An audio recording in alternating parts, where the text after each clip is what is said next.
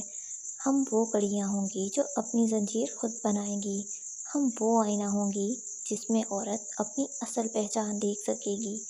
کمرے کے باہر ہسپتال کے لان میں کہیں دور رات کی ٹھنڈی ہوا پتے ہلا رہی تھی۔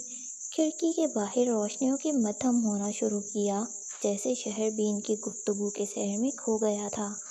اگر میں ایک دن مر بھی جاؤں تو میرے بارے میں کہا جائے کہ یہ وہ عورت تھی جو آخر وقت تک خود کے لیے کھڑی رہی، فلک نے کہا، اور فجر نے اپنا ہاتھ اس کے ماتھے پر رکھا جیسے وہ لفظ خود لکھ رہی ہو۔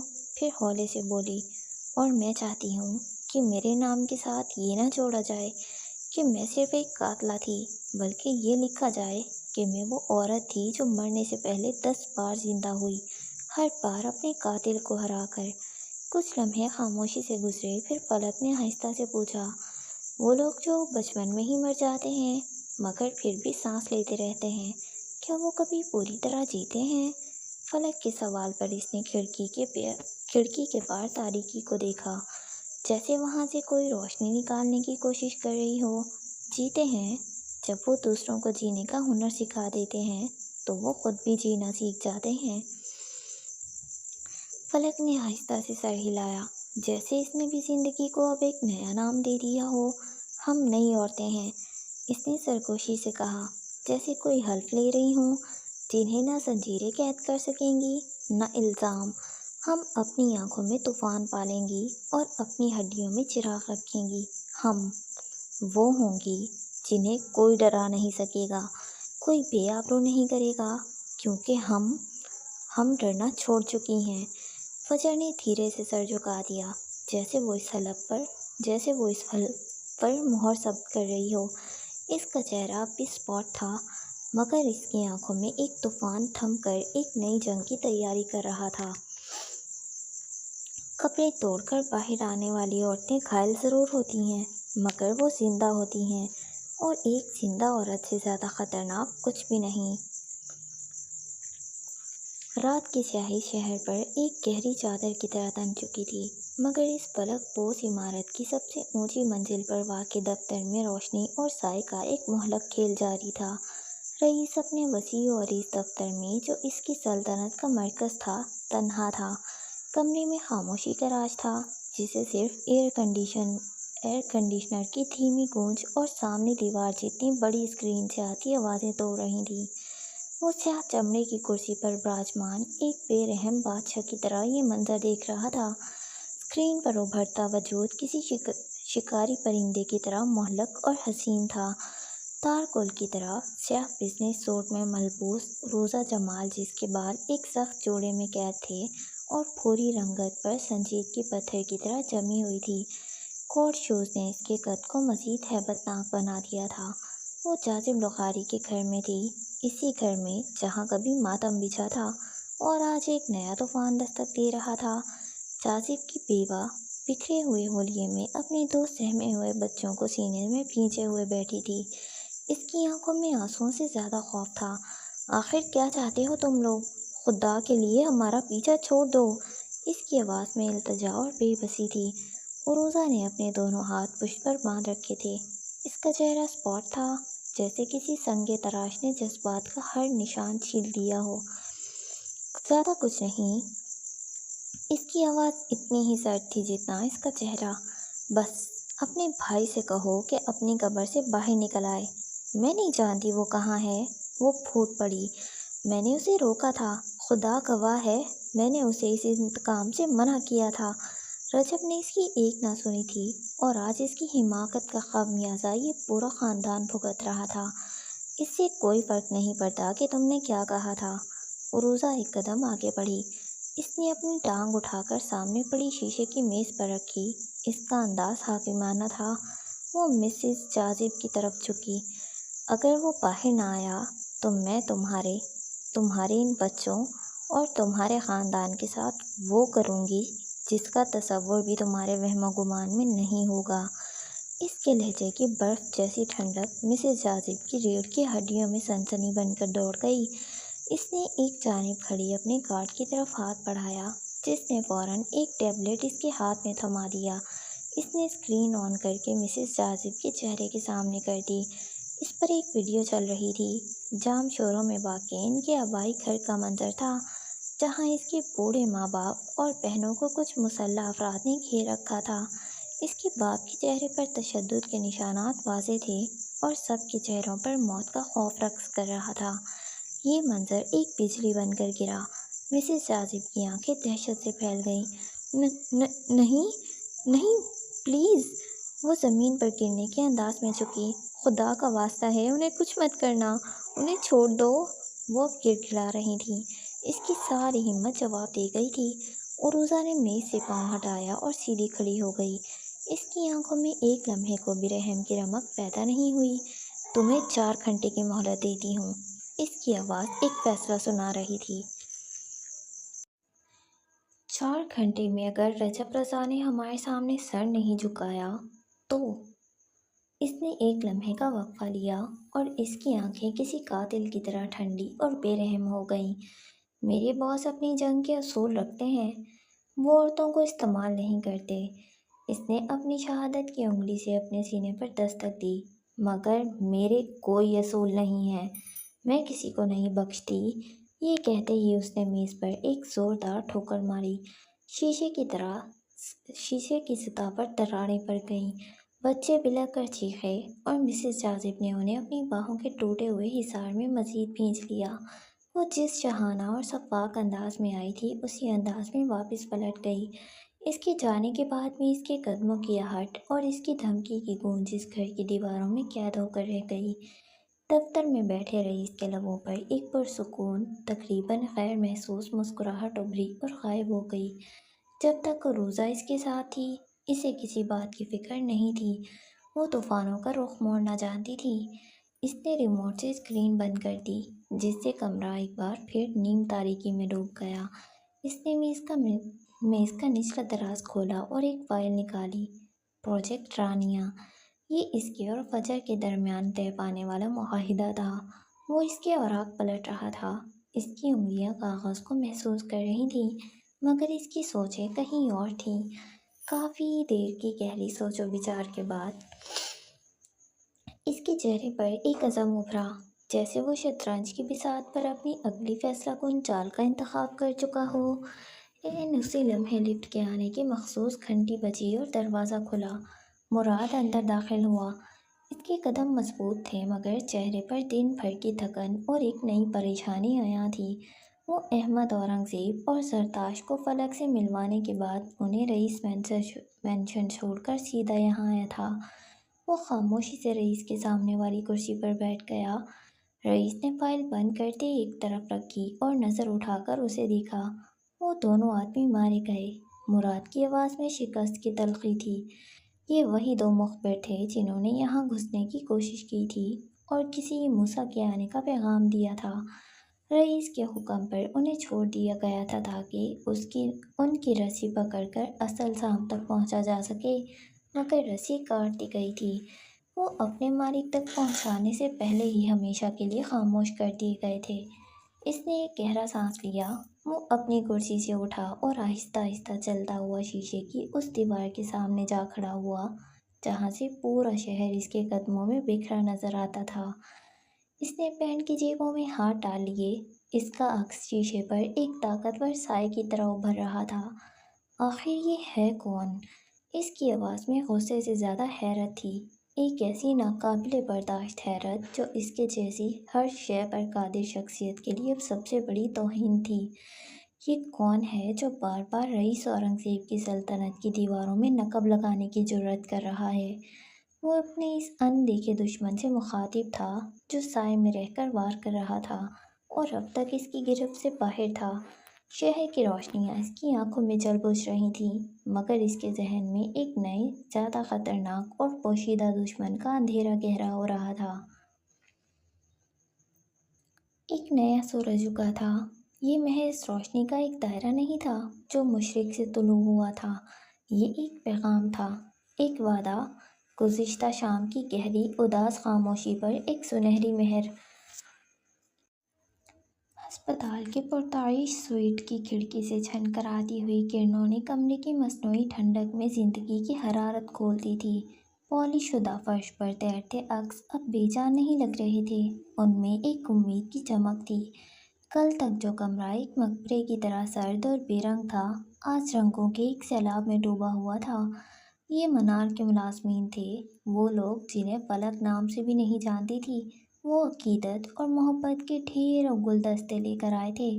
کمرہ گلاب، چنبیلی اور موتیے کی ملی جلی خوشبوؤں کی ایک فوج کے احاطے میں تھا جو فضا میں پھیلی مایوسی کو شکست دے رہی تھی، اور ان پھولوں کے درمیان بستر پر سہارا لیے بیٹھی فلک مسکرا رہی تھی۔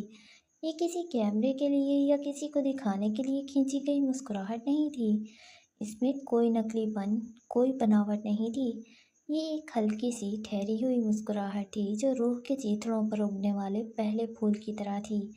اس کی آنکھوں میں اب بھی درد کی پرچھائیاں تھیں، مگر ان پر ایک نئی صبح کا نور غالب آ چکا تھا۔ دوپہر کے وقت جب زیادہ تر لوگ جا چکے تھے، تب روحی صفدر کے ساتھ اندر داخل ہوئی۔ اس کے سر کے کافی بال اتر چکے تھے اور چہرے پر بیماری کی زردی تھی، مگر اس کی بڑی بڑی آنکھوں میں ایک عجیب سی دانائی اور زندگی سے لڑنے کی چمک تھی۔ اس نے ہاتھ بڑھا کر فلک کو ایک کاغذ کا بنا ہوا ستارہ دیا۔ وہ اس کے لیے مکڑی نہیں لا سکتی تھی، وہ فلک کے لیے ستارہ لائی تھی۔ یہ میں نے آپ کے لیے بنایا ہے۔ اس کی آواز کمزور تھی، مگر اس میں ایک حوصلہ تھا۔ میری ماما کہتی ہیں، جب ہمت ٹوٹنے لگے تو ستاروں کو دیکھنا چاہیے، وہ اندھیرے میں ہی چمکتے ہیں۔ فلک نے وہ ستارہ اپنے زخمی ہاتھ میں تھام لیا۔ اس ایک لمحے میں دو مختلف عمر کی، دو مختلف جنگیں لڑتی روحوں نے ایک دوسرے کو پہچان لیا۔ فلک کو احساس ہوا کہ مضبوطی کا مطلب چیخنا یا لڑنا ہی نہیں ہوتا، مضبوطی کا مطلب اس بچی کی طرح مسکرا کر اپنی جنگ جاری رکھنا بھی ہے۔ اس نے ایک نظر دروازے کے پاس کھڑی فجر پر ڈالی جو خاموشی سے سب کچھ دیکھ رہی تھی۔ کل رات سے وہ اس کے ساتھ تھی، وہ اسے دیکھتے ہوئے سوچ رہی تھی۔ وہ فجر جیسی نہیں بن سکتی تھی اور نہ ہی بننا چاہتی تھی۔ فجر ایک ایسی چٹان تھی جو طوفانوں کو چیر دیتی تھی، مگر وہ پانی کی طرح تھی، نرم، خاموش، اپنی راہ بنانے والی۔ اسے اپنی نزاکت کو اپنی طاقت بنانا تھا، اسے کھونا نہیں تھا۔ یہ احساس ایک سکون بن کر اس کے وجود میں اتر گیا۔ شام تک لوگ آتے جاتے رہے۔ ڈاکٹرز اس کی ذہنی اور جسمانی حالت میں اتنی تیزی سے آتی ہوئی بہتری پر حیران تھے۔ دن یوں ہی گزرتا گیا۔ ولی فجر کی جگہ منار گیا تھا۔ فلک کے گھر والے آئے اور مل کر چلے گئے۔ وہ اسے ہنستا دیکھ کر حیران تھے، کبھی فجر کو تو کبھی اسے دیکھ رہے تھے، اور پھر آہستہ آہستہ شام ڈھلنے لگی۔ فجر اسے ویل چیئر پر بٹھا کر کھڑکی کے پاس لے آئی تاکہ وہ باہر کا نظارہ کر سکے۔ تب سوئٹ کا دروازہ کھلا، رئیس اندر داخل ہوا۔ اس کے چہرے پر سختی نہیں تھی، بلکہ ایک گہری سنجیدگی تھی۔ آنکھیں سیاہ چشمے کے پیچھے چھپی تھیں۔ اس کے پیچھے ولی اور ان کے پیچھے عروضہ اور مراد بھی تھے۔ کمرے کی فضا ایک دم بدل گئی۔ سوئٹ کی صفائی کرتے ملازم بھی ایک لمحے کو ٹھٹک گئے۔ ولی اور فجر کی نگاہیں ملی،